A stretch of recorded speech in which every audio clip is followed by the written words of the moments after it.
Good morning students. आपने मेरी last 2 videos देख ली होंगी ट्रिग्नोमेट्री पार्ट की, trigonometry part 1 and trigonometry part 2। आज हम ट्रिग्नोमेट्री पार्ट 3 की वीडियो स्टार्ट कर रहे हैं। आज हम बताएंगे ट्रिग्नोमेट्री रेशियोज जो होते हैं उसके एंगल्स की वैल्यूज कैसे फाइंड करते हैं। तो हम जनरली जानते हैं क्लास 10th के लिए जो trigonometry ratios of 45 degree, 60 degree and 30 degree. आज मैं आपको इन तीनों की वैल्यूज फाइंड करना बताऊंगी। सपोज डेट, जैसे कि हमें पता है कि जो हमारी ट्रिग्नोमेट्री रेशियोज थे वो राइट एंगल ट्रायंगल में लग रहे थे। ओके, तो सबसे पहले हम अपना रेशियोज को लिख लेते हैं, फिर जिससे हमें हेल्प रहेगी। हमेशा ध्यान रखना जब भी ट्रिग्नोमेट्री करने बैठो साइड से ब्लॉक में लिख लो, इसमें कोई प्रॉब्लम नहीं होगी। पढ़ ले बेटा पढ़ ले, होना है बर्बाद। क्लियर? हम जानते हैं ये क्या था हमारा साइन, कॉस, टेन, कोसेक, सेक, कॉट। इस तरीके से आप अपने साइड से लिख लेना जिससे कि आपको क्वेश्चन सॉल्व करते समय प्रॉब्लम नहीं होगी। तो सबसे पहले हम देखते हैं tan 45 डिग्री की वैल्यू। ओके, tan 45 डिग्री में क्या करते हैं, सबसे पहले बेटा हमें वैल्यू फाइंड करनी है। तो सबसे पहले हम ट्राइंगल ड्रॉ करेंगे। अब हमें यहाँ पे कौन सा ट्राइंगल चाहिए होगा वो हम देखेंगे, isosceles right angle triangle. Isosceles right angle triangle. जब हमने आइसोसेलेस राइट एंगल ट्राइंगल की बात की तो हमें पता है राइट एंगल ट्राइंगल एक एंगल 90 डिग्री का होगा। तो हम जानते हैं आइसोसेलेस ट्राइंगल में टू एंगल्स क्या होते हैं, हमारे इक्वल होते हैं। टू एंगल्स इक्वल होते हैं। अगर ये 90 डिग्री का है, ये 90 डिग्री का है, तो हमारे अदर टू एंगल्स कितने कितने के हो जाएंगे, 45 डिग्री 45 डिग्री। ये चीज तो आपको क्लियर है ना, क्योंकि हमें पता है angle A plus angle B plus angle C equals to angle A plus angle B plus angle C equals to 180 degree. और हमें पता है एंगल ए और एंगल सी सेम आने वाले हमारे, तो हमने x plus angle B plus x equals to 180 degree, 2x equals to 180 degree. Angle B की वैल्यू कितनी है हमारे पास, 90 degree, plus 2x equals to 180 degree. Clear? यहाँ से हमने x की वैल्यू फाइंड की, x की वैल्यू हमारी क्या जाएगी बेटा, 90 degree, 90 degree upon 2 45 degree. Clear? आपको ये दोनों वैल्यूज फाइंड करना आ गया। अब आपको इन दोनों वैल्यूज में कोई प्रॉब्लम तो नहीं है, आप सारी वैल्यूज को इजीली अपना फाइंड कर सकते हैं कि आपको कैसे फाइंड करनी वैल्यूज। ठीक है, आपकी ये आपको एंगल्स पता चल गई। क्लियर? अब आपको देखना है बेटा, अब हम इसमें रेशियोज अप्लाई करेंगे। चाहे और हमने अब क्या किया, अब इसकी साइड को ए लाइट किया, ए बी को अगर हमने ए लाइट किया और बी सी को हमने ए लाइट किया, तो हमारा जो ए सी है वो √2 ए आएगा। क्लियर? वो क्या आएगा हमारा √2 ए। √2 ए आने के बाद अब हम क्या करते हैं बेटा, सारे एंगल्स लिखते हैं। पहले हमने क्या किया, साइन लिखते हैं। साइन का क्या होता है, sine 45 degree perpendicular upon hypotenuse. Perpendicular कितना है बेटा यहाँ पे a, हाइपोटेन्यूज कितना है √2 a। तो साइन 45 की वैल्यू कितनी होगी, 1/√2। cos 45 base upon hypotenuse, a upon √2a equals to 1/√2। फिर हमने निकाला बेटा tan 45 डिग्री में क्या होगा हमारा, परपेंडिकुलर अपॉन बेस, परपेंडिकुलर क्या हो जाएगा हमारा a अपॉन a, tan 45 की वैल्यू क्या होगी हमारी 1 हो गई। क्लियर? फिर इसके बाद आपको हम बताते हैं कोसेक की वैल्यू। कोसेक 45 डिग्री क्या होता है, हाइपोटेन्यूज अपॉन परपेंडिकुलर। हम जानते हैं √2 है, हमने रिलेशन में पढ़ रखा है, हमने रिलेशन में पढ़ा था ना ट्रिग्नोमेट्री रिलेशन में कि साइन थीटा किसका रेसिप्रोकल होता है, कोसेक थीटा का होता है 1/कोसेक थीटा। जब हमारे पास साइन 45 की वैल्यू 1/√2 आ रही है तो कोसेक 45 की वैल्यू क्या आनी चाहिए, √2/1 आनी चाहिए। सेम आप इस तरह से इजीली लर्न कर सकते हैं।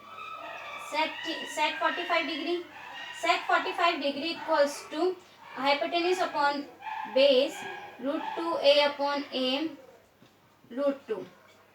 फिर cot 45 degree equals to base upon perpendicular a upon a 1। क्लियर? आपको यहाँ तक कोई प्रॉब्लम तो नहीं? अब मैं यहाँ पे सारी वैल्यूज लिख लेती हूँ आप यहाँ पे, ठीक है। साइन, ठीक है, आपको समझ में आ गया ना। आप एक बार अच्छे से स्क्रीनशॉट ले लीजिए जब तक इसका, ठीक है। आपने अब स्क्रीनशॉट ले लिया होगा। अब इसके आगे देखिए, मैंने यहाँ पे साइन 45 डिग्री की वैल्यू सारी नोट कर दी है एक साइड में, जिससे कि बाद में कंपैरिजन कर सकें। क्लियर, यहाँ तक समझ में आ गया ना अच्छे से। जब भी हमें साइन 45 ट्रिग्नोमेट्रिक रेशियोज में जब 45 डिग्री की वैल्यू फाइंड करनी है तो हम कैसे फाइंड करेंगे? पहले आइसोसेलेस राइट एंगल ट्रायंगल बनाएंगे। आइसोसेलेस राइट एंगल ट्रायंगल की हेल्प से हम क्या कर सकते हैं? ट्रिग्नोमेट्री रेशियोज की वैल्यूज को फाइंड कर सकते हैं। इसके बाद फिर हमें देखना है trigonometry ratios of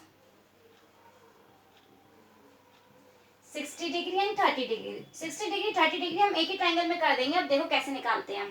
suppose that कि हम सबसे पहले क्या करेंगे, यहाँ पे भी हमें ट्रायंगल ड्रॉ करना पड़ेगा, तो सबसे पहले हम इक्विलेटरल ट्रायंगल ड्रॉ करेंगे। Draw an equilateral triangle, an equilateral triangle.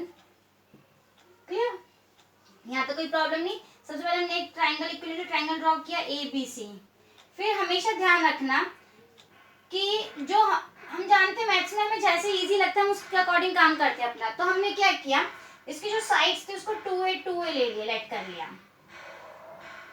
फिर हमने यहाँ पे परपेंडिकुलर ड्रॉ किया। ये क्या कर देगा, इसको 2 पार्ट में डिवाइड कर देगा, ये A और D और ये कितना होगा A। क्लियर, अब हम जानते हैं इक्विलेटरल ट्रायंगल में सारे एंगल कितने के इक्वल होते हैं? 60 डिग्री के। और हमने यहाँ पे एंगल ए का AD is bisector of angle A, तो ये क्या कर देगा, एंगल को इक्वल पार्ट में डिवाइड कर देगा, हमारा 30 degree, this is 30 degree. Clear, अब हम इस ट्रायंगल की हेल्प से अब हम क्या करेंगे, अपनी सारी वैल्यूज को फाइंड करेंगे। सबसे पहले हम ट्रिग्नोमेट्रिक रेशियो ऑफ 60 डिग्री देखते हैं। हमने इस ट्रायंगल को मैं अलग से लिख लेती हूँ जिससे कोई प्रॉब्लम ना हो आपको। हमें पता है इसकी 2a ADB, ये 60 डिग्री है बेटा हमारा, ये 30 डिग्री, और हमारी जो इसकी वैल्यू आने वाली है वो √3a by Pythagoras theorem. Proof करके दिखाती हूँ बेटा मैं आपको, अगर आपको प्रॉब्लम हो रही है तो। बहुत इजी प्रूफ है इसका, देखो कैसे करना। सब सिंपल सा है, हाइपोटेन्यूज का स्क्वायर। हम जानते हैं hypotenuse square equals to perpendicular square plus base square. हमें हाइपोटेन्यूज पता है 2a स्क्वायर, परपेंडिकुलर पता है, परपेंडिकुलर फाइंड करना है। मैं परपेंडिकुलर फाइंड करना है ना, AD की वैल्यू फाइंड करनी थी। और B स्क्वायर A स्क्वायर, ये 4a स्क्वायर, ये स्क्वायर इधर आ जाएगा A स्क्वायर AD स्क्वायर। फिर AD की वैल्यू क्या हो जाएगी बेटा हमारी 3a स्क्वायर, और AD की वैल्यू क्या हो जाएगी हमारी √3a। क्लियर, यहाँ तो कोई प्रॉब्लम नहीं। अब हम इजीली हम क्या कर देंगे बेटा, सारे रेशियोज निकल सकते हैं। Sine 60 degree, sine 60 degree equals to perpendicular upon hypotenuse, perpendicular की value √3a upon 2a √3/2। Sine फिर cos 60 डिग्री की, cos 60 डिग्री की हो जाएगी base upon hypotenuse. Okay, base कितना है हमारे, बेस कितना है बेटा हमारे पास यहाँ पे a अपॉन 2a, तो 1/2।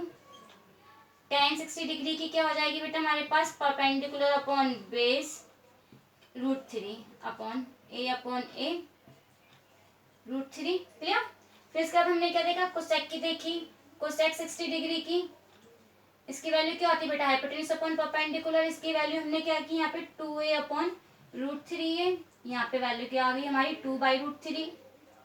फिर हमने सेक 60 डिग्री की फाइंड की वैल्यू, सेक 60 डिग्री का फॉर्मूला क्या होगा, हाइपोटेन्यूज अपॉन बेस। हाइपोटेन्यूज कितना है √3 और बेस कितना है a √3। Sec 60 degree, sec 60 degree कितना होगा बेटा, हाइपोटेन्यूज अपॉन बेस। हाइपोटेन्यूज यहाँ पे क्या था बेटा 2a, कितना है बेटा 2a, कैंसिल हो गया, 2 आ गया। और हमारा cot 60 डिग्री, अब लास्टली क्या निकल के आएगा, cot 60 degree, cot 60 degree base upon perpendicular, ये कितना हो जाएगा a अपॉन √3, ये कितनी वैल्यू आ गई 1/√3। इस तरीके से हमने सारी अपनी ट्रिग्नोमेट्री रेशियोज ऑफ 60 डिग्री, सारे ट्रिग्नोमेट्री रेशियोज फाइंड कर लिए 60 डिग्री के। कोई प्रॉब्लम तो नहीं, इजीली अच्छे से समझ में आ गया ना। सब आपको छोटे छोटे पॉइंट्स मिलेंगे और आप इजीली समझ सकते हो। 60 डिग्री, अब मैंने यहाँ पे सारी वैल्यूज लिख दी, √3/2, 1/2, √3, 2/√3, 2, 1/√3। क्लियर, कोई प्रॉब्लम नहीं है यहाँ तक। अब हम इसके आगे निकालते हैं 30 डिग्री का। अब हमें 30 डिग्री का देखना है। अब 30 डिग्री का देखेंगे तो 30 डिग्री में क्या करते हैं, अब देखो बेटा, अभी हमने ये वाला ही ट्राइंगल लिया था, इस ट्राइंगल पे बात किया ना। अब इस ट्राइंगल को हम क्या लेते हैं बेटा, 60 डिग्री के लेंगे। क्या लेंगे बेटा, यहाँ पे इसको हम 60 डिग्री 30 डिग्री के अलॉन्ग लेंगे। अब हम ट्रिग्नोमेट्री रेशियोज किसके फाइंड करें, 30 डिग्री के करना है, तो 30 डिग्री एंगल मानना है। तो हम इसको इस तरह से लिख सकते हैं, ए बी डी, हमारा बेटा ये 30 डिग्री, ये 60 डिग्री। हमें क्वेश्चंस को ना देखना आना चाहिए कि हमें किस एंगल से बात कर रहा है। हम जानते हैं जिस एंगल की बात करते हैं, जो थीटा होता है, उसकी जो करस्पॉन्डिंग साइड होती है वो हाइपोटेन्यूज और बेस होती है, हमेशा ध्यान रखना। तो जब ये हाइपोटेन्यूज और बेस हो गई, इसको इसके अकॉर्डिंग लेके चलेंगे। फिर हमारी ए डी की वैल्यू √3 है, बी डी की वैल्यू कितनी बेटा, A2 है। हम इसी ट्राइंगल को हमने क्या कर दिया बेटा, रोटेट कर दिया ना, इसी ट्राइंगल को क्या कर दिया, रोटेट कर दिया। कोई प्रॉब्लम तो नहीं। अब इसके आगे देखेंगे अपना sin 30 degree. sin 30 degree perpendicular upon hypotenuse, perpendicular, यहाँ पे बेटा परपेंडिकुलर क्या है हमारे पास, यहाँ अब इसमें इसकी बात करें, इस ट्राइंगल को इसको रफ कर देते हैं, प्रॉब्लम नहीं हो जिससे कि बार बार। यहाँ पे परपेंडिकुलर कितना है बेटा हमारा A, और हाइपोटेन्यूज कितना है 2 है, तो वैल्यू कितनी आ गई 1/2। cos 60 degree, cos 30 degree, base upon hypotenuse, base की वैल्यू कितनी है √3/2 है, √3/2। फिर हमारे पास क्या है बेटा यहाँ पे cos tan 30 degree, tan 30 degree perpendicular upon base, perpendicular upon base √3 है, 1/√3। फिर हमारे पास cosec 30 degree, hypotenuse upon perpendicular 2a/a। आपको क्लियरली दिख रहा है sin 30 की डिग्री का क्या हो गया, और रेसिप्रोकल कर देंगे तो हमारी cosec 30 की वैल्यू आ जाएगी। sec 30 की वैल्यू निकालेंगे तो कैसे निकालेंगे हम अपना, हाइपोटेन्यूज अपॉन बेस 2a/√3 है, ये कितनी आ रही है 2√3। क्लियर हो रहा है ना, इस चीज है कि ये सारी एक चीज पर, अगर आपका ट्रिग्नोमेट्री रेशियोज क्लियर है आपके सारे वहां पे पॉइंट्स, तो आप ये इजीली फाइंड कर सकते हैं अपनी वैल्यूज को। बहुत इजी टॉपिक है आपकी ये, इसलिए इसको तो छोड़ना मत कभी भी।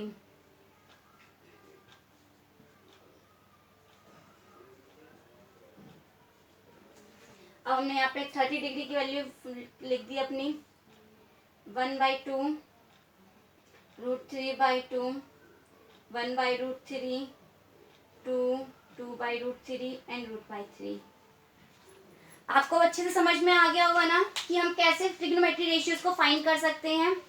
तो सिंपल सा क्या था, हमेशा ये माइंड में रखो, इसमें बेसिक पॉइंट्स को याद रखो। जितना बेसिक पॉइंट आपको याद रहेंगे, आप उतना इजीली अपने मैथ्स को कर सकते हैं। सिर्फ बेसिक पॉइंट है, आपको बहुत ज़्यादा हेल्प करेंगे इसमें। तो ट्रिग्नोमेट्री जब 45 डिग्री की वैल्यू फाइंड करनी थी, तो आपने क्या किया, आइसोसेलेस राइट एंगल ट्राइंगल बनाया, क्लियर। और जब 60 डिग्री और 30 डिग्री की वैल्यू फाइंड करनी थी, तो हमने क्या किया, इक्विलेटरल ट्राइंगल ड्रॉ किया, उसकी साइड्स हमने लेट की 2 है, जिससे कि हमारी एक्यूरेट वैल्यू आ जाए। फिर इसके बाद बेटा जो हमारी sin 90 और sin 0 की, जो 0 डिग्री और 90 डिग्री है, ये एक्सियम्स हैं। 0 डिग्री एंड 90 डिग्री में जो वैल्यूज दे रखी है, हमारे एक्सियम के अकॉर्डिंग दे रखी हैं। इन्होंने बोल रखा है sin 0 डिग्री, sin 0 डिग्री की वैल्यू 0, cos 0 डिग्री की वैल्यू 1, tan 0 डिग्री की वैल्यू 0, cosec 0 डिग्री की नॉट डिफाइंड,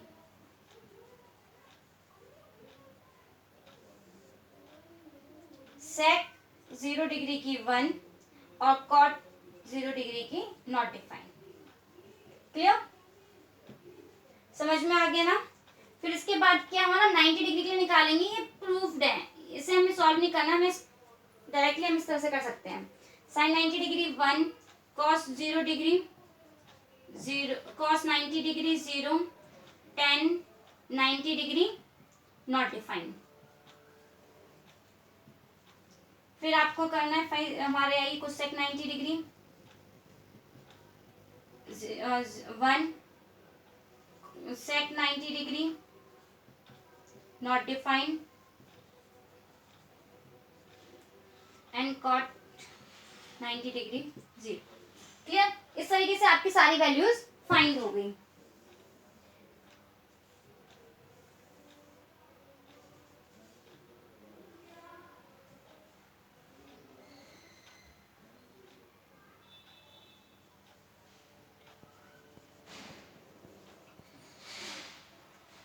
कोसेक की वैल्यू आ जाएगी हमारी, फिर यहाँ पे कोसेक की वैल्यू नॉट डिफाइन 1, सेक की वैल्यू 1 नॉट डिफाइन, कॉट की वैल्यू नॉट डिफाइन एंड